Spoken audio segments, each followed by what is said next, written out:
கொண்டு வருவாங்கல்ல அது ஜனனிக்கு கொடுத்தாங்கல்ல சாப்பாடு கொடுப்பாங்க. யார் கட்டிக்கிறா? நீ என்ன சாப்பிடாம வந்த?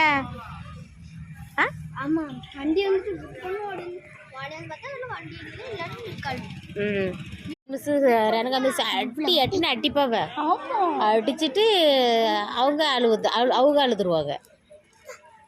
ஐயோ அடிச்சிட்டமே, எதுக்கு நான் உங்களை அடிக்கேன், நீங்கள் நல்லா படிக்கணுன்ட்டு தானே அடிக்கேன் அப்படின்ட்டு சொல்லுவாங்க.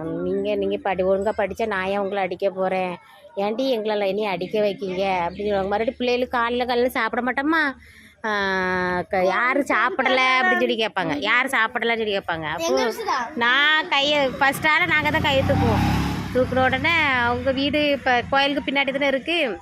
ஒரு பிள்ளையை அனுப்பிவிட்டு போய் எங்கள் வீட்டில் போய் சாப்பிட சொல்லு, சாப்பாடு கொடுத்துட்டு வர சொல்லு. அவங்களும் நல்லா போய் நல்ல மீன் பொரியல்